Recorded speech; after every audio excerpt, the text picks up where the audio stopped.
Šalom, gerbėmieji, brangieji, nuolankieji. Žinot, patinka man geri žodžiai, nes geruose žodžiuose yra viešpaties išmintis. Ir viešpats nebe reikalo mus vadina, žinot kaip, išmintingais, nuolankiaisiais. Nes viešpats taip myli nuolankius žmonės. Viešpats žino, kad tas, kuris nuolankus, jis tiki, jis pasitiki viešpačiu. Nes viešpats sako, žinot, kokio Jokūbo laiške, kad viešpats Dievas išdidiesiems priešinasi, o nuolankiesiems teikia malonę. Vadinasi, raštas aiškiai sako, kad vyksta tam tikras procesas. Yra procesai, kur Dievas veikia ir Dievas kur neveikia. Tai va ten, kur yra išdidi širdis, Dievas negali veikti, jis sako, ten jis priešinasi. O kur jis teikia va tą dievišką savo malonę, jis teikia nuolankiesiems. Tai va mes, teisieji, tikintieji, nuolankios širdies, kurie be galo patinkam viešpačiui. Nes šiandien viešpats mato, kad kiekvienas iš mūsų skiriame laiko, ugdome teisingus įpročius, kad daugiau pažinti viešpatį, kad gyventi laikantis užtikrintai viešpatyje, kad taip reikštųsi Dievo jėga, kad mes gyventume ramybei užtikrinti su viešpačiu, kad gyventume ir kad nepasiduotume nerimui ir baimiai.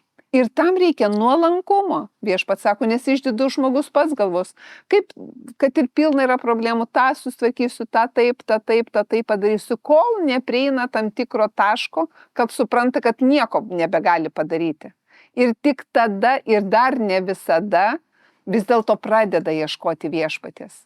O mes jau atradę viešpatį ir gyvenam jau su viešpačiu ir džiaugiamės viešpačiu.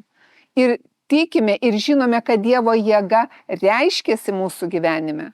Ir turime tikriausiai ne vienas iš jūsų, ne vieną pavyzdį Dievo šlovį ir Dievo garbiai, kaip viešpats reiškiasi ir padeda mūsų aplinkybėse, kaip jis veda mus gyvenimo aplinkybėse, kaip jis saugo mus. O kodėl? Todėl, kad mes nuolankios širdies, kad mes ką darom, pasitikim, reiškia tikime viešpačiu.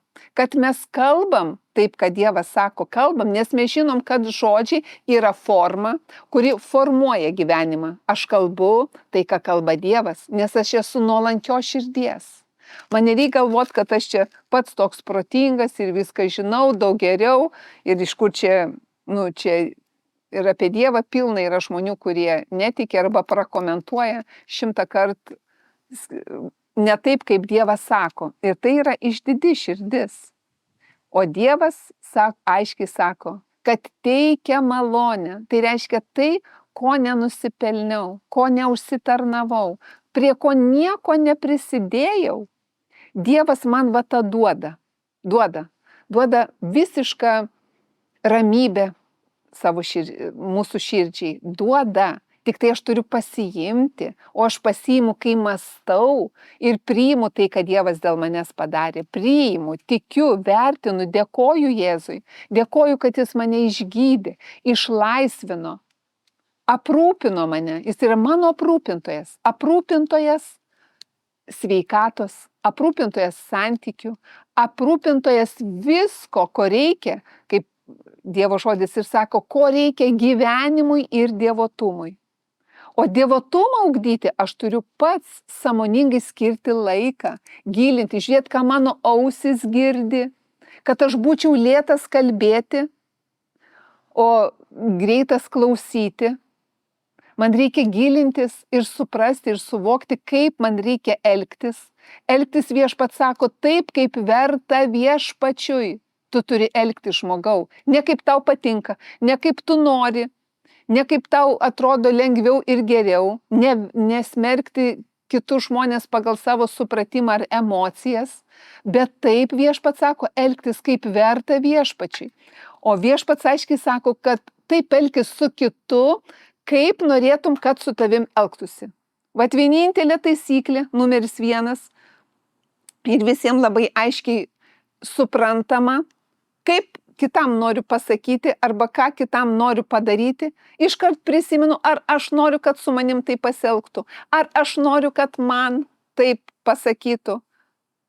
Ir tas išfiltruoja mano santykių su viešpačiu. Ir tada arba aš klausau, ką Dievas sako ir elgiuosi taip, arba neklausau. Dievas vis tiek vertina, myli žmogų, bet žmogus pats pasirenka, kaip elgtis. Ir Dievas už žmogų negali pasirinkti, jis tik gali žmogui priminti, kaip jam elgtis, kaip verta viešpačiui ir tobulai patikti, nešant, sako, vaisių gerais darbais. Ir dar ne tai, kad nešti vaisių gerais darbais reikia, bet ir augti iš Dievo jėgos, galios, didžia kantrybė. Mums tikėjimo žmonėms čia žemėj, kol gyvensim žemėj, kol iškeliausim pas viešpatį, čia žemėj mums reikės be galo didelės kantrybės, dieviškos kantrybės. Ta sako Kolosiečiams laiške. Laiškas Kolosiečiams, jeigu aš jį greit atsiversiu, tai aš jums pacituosiu. Kad, sako, sustiprėtumėte, kas jūs, mes kiekvienas, viešpats nori ir meldžiasi už mus, kad mes sustiprėtume iš visokieriopos jėgos galios viešpaties, didžiai kantrybei ir ištvermei. Ir dar plius, kad nuolat ir pastoviai viešpačiai su džiaugsmu dėkotume, kad jis padarė mus tinkamus paveldėt teisiųjų dalį šviesoje. Įsivaizduojat, kokie nuostabiausi viešpatie žodžiai. Ir jeigu jie jums yra tiesa, vadinasi, aš suvokiu, kad juos kalbu, pripildžius tikėjimo, kaip pripumpavus kamuolį oru, kad jis būtų pilnas, arba kaip oras, ratas mašinos turi būti pripustas oro, nes kitaip mašina nevažiuos. Lygiai taip Dievo žodžiai arba pats viešpats negalės veikti, jeigu tuose žodžiuose nebus tikėjimo. O nuostabiausi Dievo žodžiai, absoliuti Dievo valia. Ir sako, aš pats noriu, kad jūs sustiprėtumėte iš mano šlovės galios, kam? Didžiai kantrybei ir ištvermei. Ir dar kaip? Ir dar su džiaugsmu, sako, kad dėkotumėt viešpačiai nuolat ir pastoviai, kad jūs, tai reiškia mes, šiandien esame tinkami viešpaties paveldėti visų Dievo paveldėjimų. Mes esame tinkami paveldėti teisiųjų dalį šviesoje. Įsivaizduojat, ant kiek yra gėris, ant kiek yra tobula, ant kiek yra kuo džiaugtis, kad viešpats mus padarė tinkamus paveldėti, kad jis mus perkelė iš tamsos į mylimo sūnaus karalystę. Mes šiandien teisieji, tikintieji, kurie tikim, pasitikim viešpačiu, esam perkelti iš tamsos į mylimo sūnaus karalystę. Ir mes gyvename tikėjimu, bet neregėjimu.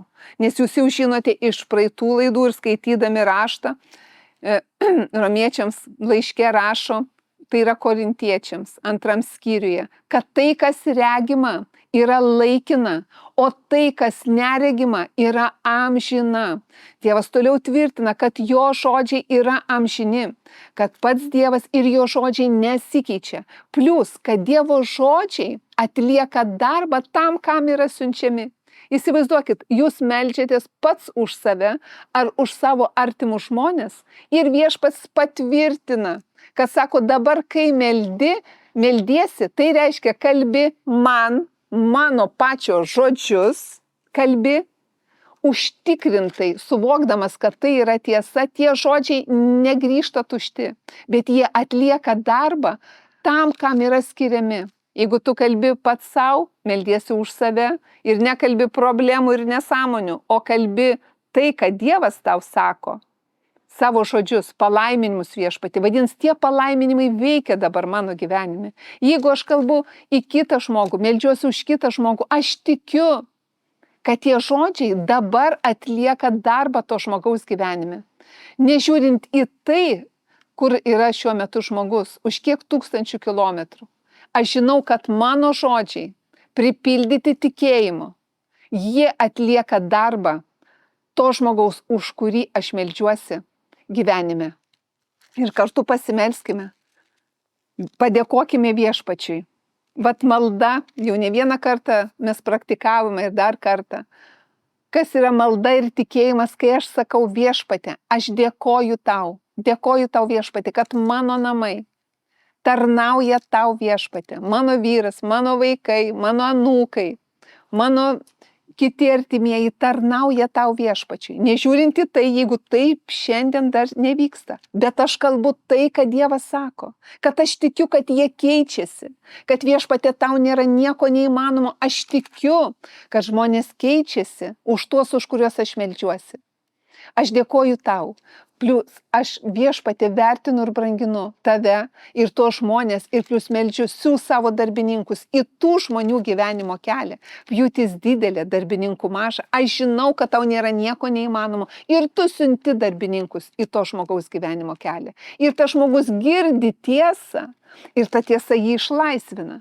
Ir kaip yra nuostabu pasilikti užtikrintai, žinoti, nebe panikoj, nebe baimiai, kaip bus, o žinoti, kad aš atidaviau situaciją viešpatė tau. Aš pasitikiu tavo žodžiais. Aš pasitikiu tavim viešpatė. Kad tau nėra nieko neįmanoma. Aš pasitikiu. Vadinasi, aš nustoju nuo tos akimirkos pergyventi arba kalbėti netikėjimu. Nes aš apsisprendžiu kalbėti tikėjimą. Aš priėmiau sprendimą. Nesibalamutinti. Bet aš kalbėsiu tai viešpatė, kas šlovina tave. Ne kas šlovina melagį ir vagį. Velne, kaip Jėzus sakė, Jono 10:10. Bet aš šlovinsiu tave viešpatė. Savo tikėjimu, savo išpažinimu, savo užtikrintų laukimu gero viešpatė, aš šlovinsiu tave. Ir tai yra jūsų, kiekvieno mūsų sprendimas šlovinti ir garbinti viešpatį. Ir tame veikia Dievo jėga. Jėzaus Kristaus vardu, amen. Tegu būna taip ir amen. Kiekvienas Dievo žodis, tegu reiškiasi jūsų tikėjimu kiekvieno iš jūsų gyvenimuose. Jėzaus Kristaus vardu, amen.